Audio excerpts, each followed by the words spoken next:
When we think about it as well, grief affects us at a thinking level.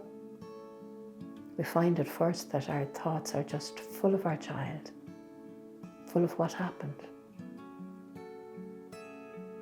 We don't see anything else in our day but our lost child. And as time moves on in our grief, we begin to see some other pieces of life that need to be attended beyond our loss.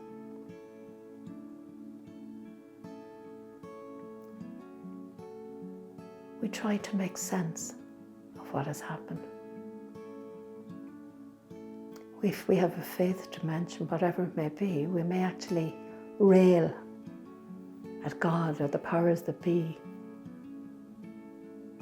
for allowing this to happen to us. Often screaming, why me? Why now? Why us? I often think that bereaved parents need to let out one whopping primal scream, the one that comes from our guts, not from our heads, where we need to release that primal pain that's within us.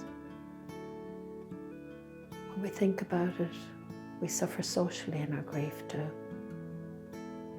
Sometimes the people who we expect to be there for us may not show up.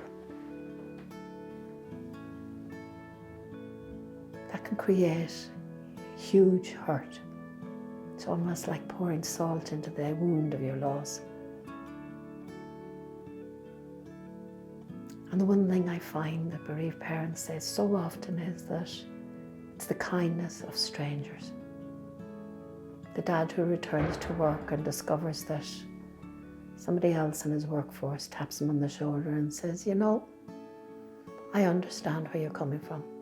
It's happened to me too. These are the people that can really help. The people who have the genuine caring and understanding of what's it like. You notice I left the feelings to last.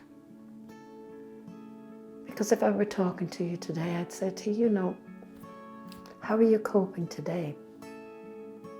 What's the most difficult thing this week? Because I can assure you that it'll be different next week. And that you know already it was different last week. But our feelings play a big part in our grief too.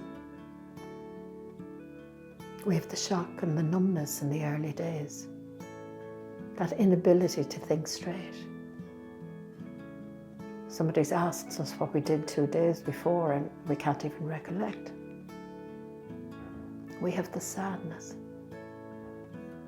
And that sadness that comes in waves in the beginning. Sometimes we find ourselves crying. Other times we feel guilty because we find that we just can't cry. I think of a dad saying to me once, I watch my wife cry at anything and I just can't cry. I remember saying to him, but are you crying on the inside? And he said, every minute of every single day. So just because we don't show it on the outside doesn't mean that we need to carry guilt. We can feel guilty. We can blame ourselves. Have regrets about what we didn't say or what was left undone.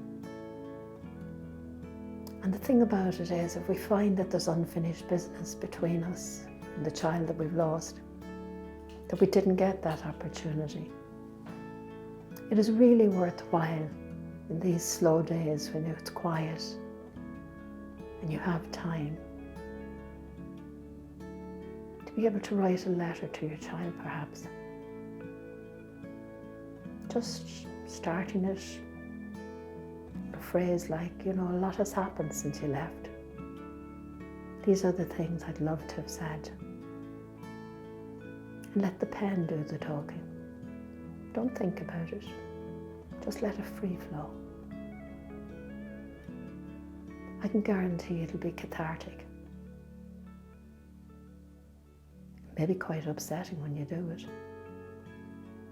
but you will find that it is a huge release for you around the pieces that you couldn't actually express before.